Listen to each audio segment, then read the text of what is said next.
Introdução à dialética. Na antiguidade, a dialética era vista como já o movimento dos contrários, como vemos na atualidade. O primeiro a discutir a dialética foi Heráclito, que descobriu que em todas as coisas há um movimento interno de transformação. Foi ele que criou aquela frase de que não tomamos banho duas vezes no mesmo rio, porque tanto o rio muda quanto nós mudamos imediatamente.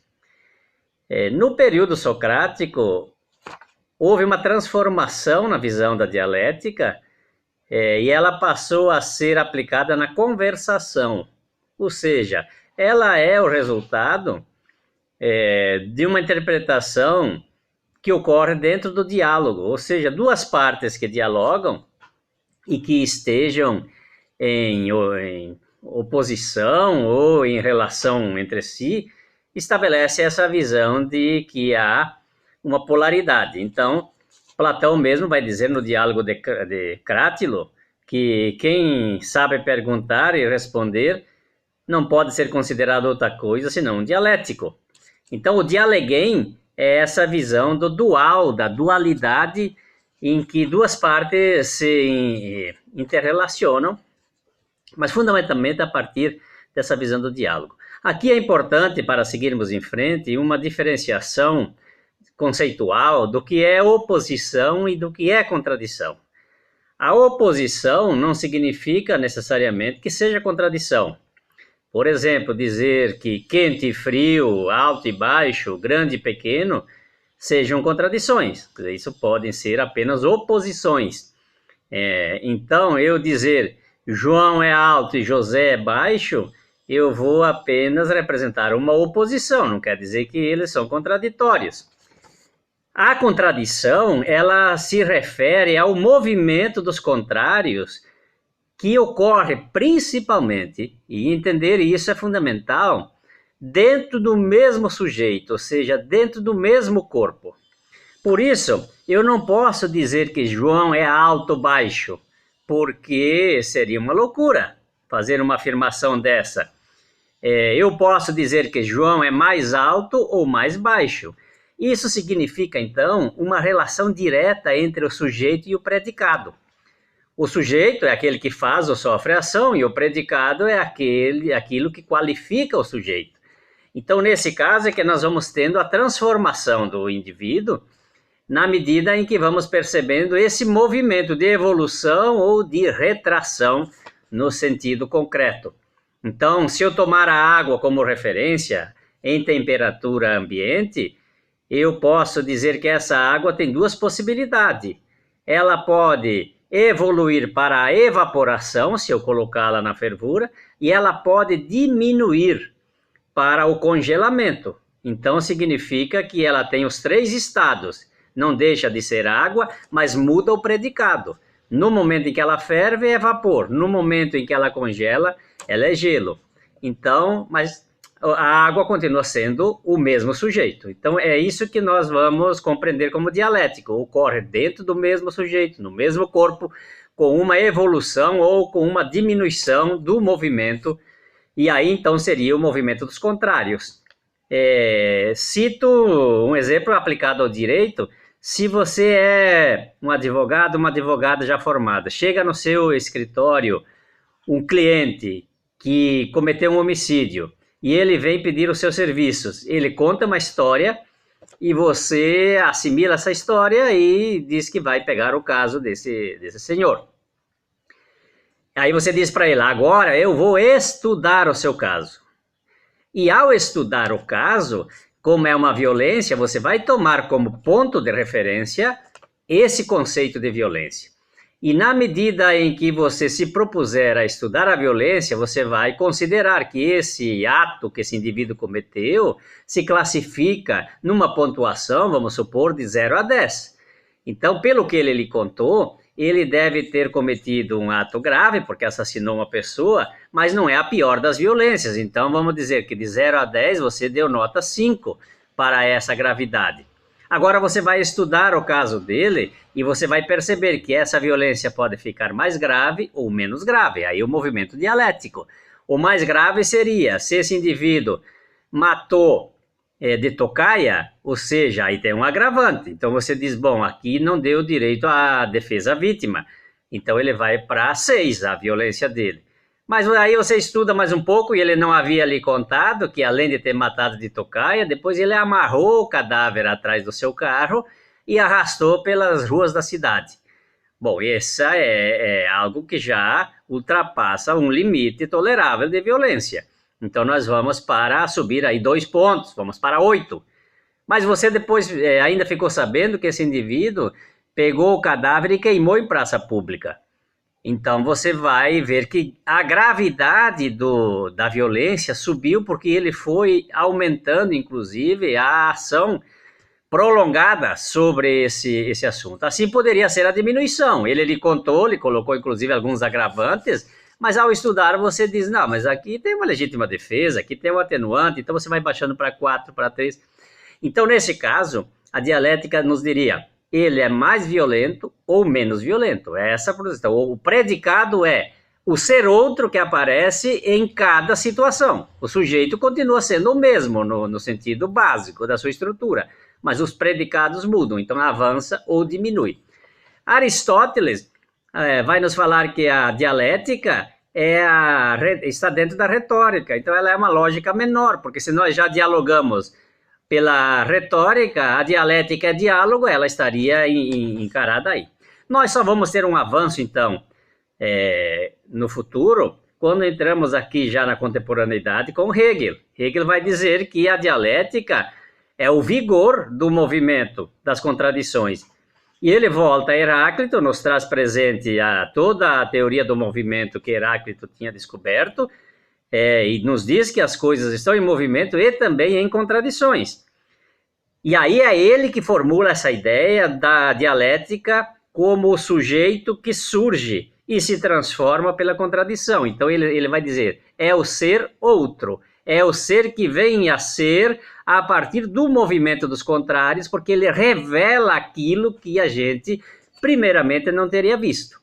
Então, nesse caso, a relação do sujeito e o predicado vai nos dizer que, novamente, a oposição seria dizer João é gordo e José é magro. Mas a dialética nos diria que João pode ser mais gordo ou pode ser mais magro. Ele faria esse movimento dos contrários dentro do seu próprio corpo. Nesse sentido, então, como método, nós não podemos ver a dialética como algo fechado, com aquela pontuação já estabelecida como se fosse uma receita. A dialética é o processo em movimento, que eu só consigo captar me colocando nesse movimento.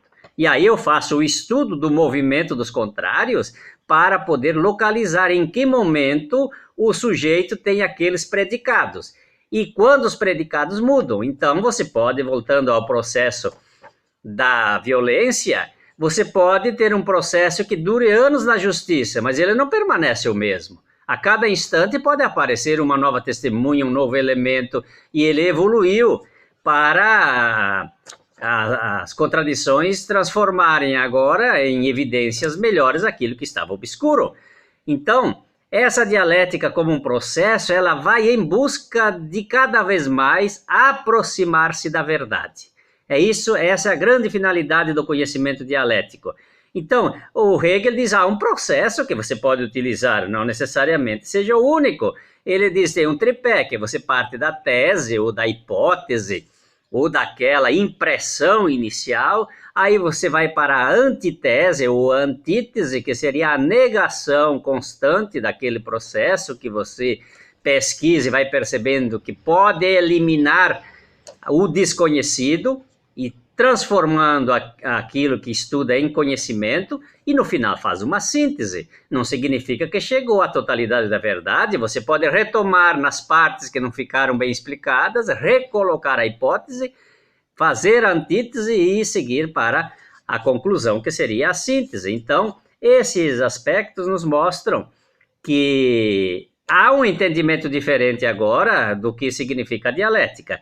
Para Karl Marx e Friedrich Engels, que fizeram o aproveitamento dessa teoria do Hegel, eles aproveitaram também o avanço das ciências, os avanços da biologia, da física, da própria história e dos avanços da própria sociedade para se dar conta de que a dialética não se aplica apenas no mundo das ideias ou da conversa, se aplica também na sociedade, no movimento concreto das relações sociais, das forças produtivas, etc.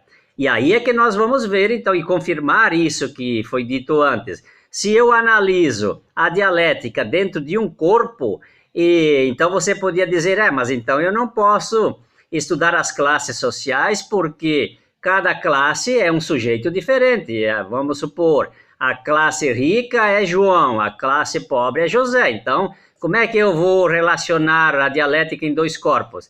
Nesse caso, não, porque aí você tem o sujeito que é a classe, ou seja, ou as classes sociais. Então, dentro desse sujeito, você vai atribuir predicados para cada particularidade dessas. Aí, então, é a importância de perceber que há um movimento de contrários dentro da classe, assim como pode haver dentro de um corpo o movimento dos contrários. A saúde e a doença estão dentro de um corpo, não significa, então, que eu não posso analisar a saúde e a doença em um indivíduo. Então, o sujeito é que determina qual é a amplitude da análise que eu vou fazer, e aí eu faço, então, essa aplicação dos predicados. Então, partindo disso, formularam-se 3 referências de características da dialética, não significa que sejam as mesmas, e provavelmente Engels, quando fez essa relação, aplicou procurando contradizer os 3 princípios da metafísica encontrados por Aristóteles. Então ele vai formular 3 princípios da dialética, ou 3 características da dialética, para confrontar aquela visão estreita. E provavelmente, como o estudo tinha o objetivo apenas de confrontar a metafísica, não houve a necessidade ou a descoberta da importância de fazer uma ampliação. Mas nos textos gerais, nós vamos encontrar muitas outras relações dialéticas que nós vamos fazer no próximo vídeo para discutir as categorias.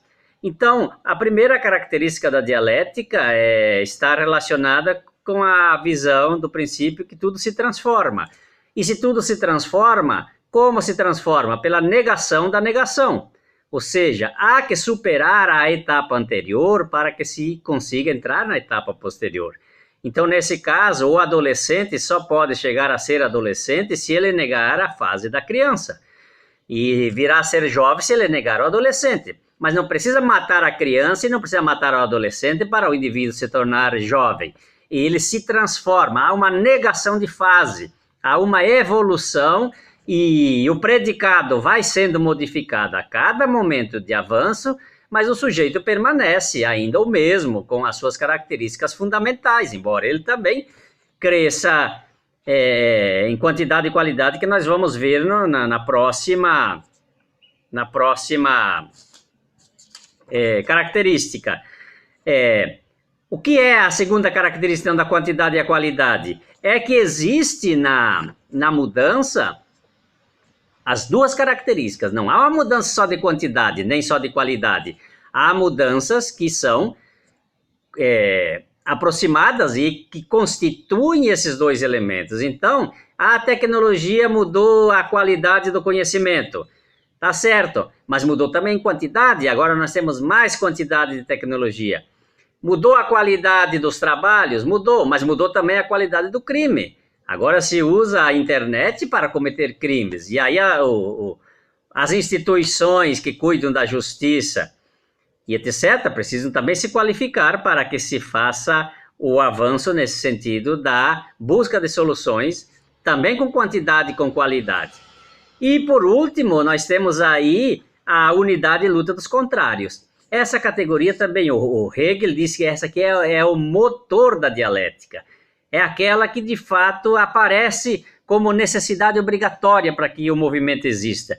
Então, como é que se junta a unidade e, ao mesmo tempo, se luta, os contrários lutam contra? Lutam porque cada parte tem o seu interesse. Então, para nós aqui, poderíamos usar o exemplo do tribunal do júri. Esse tribunal do júri nos mostra que há muitas partes envolvidas em um júri. Tem o juiz, tem o promotor, os advogados, testemunhas a favor e contra, escriturários, tem os policiais que fazem a segurança e tem o réu. Ora, se o promotor no dia marcado para o júri não aparece, não vai ter julgamento, porque falta uma das partes. Então, há que ter uma unidade. Os indivíduos precisam ir para lá para constituir essa unidade. E, por outro lado, eles não vão estar todos pensando no mesmo sentido, não vão estar todos do mesmo lado. Aí tem pessoas que estão querendo a condenação, tem outras que estão querendo a absolvição desse indivíduo.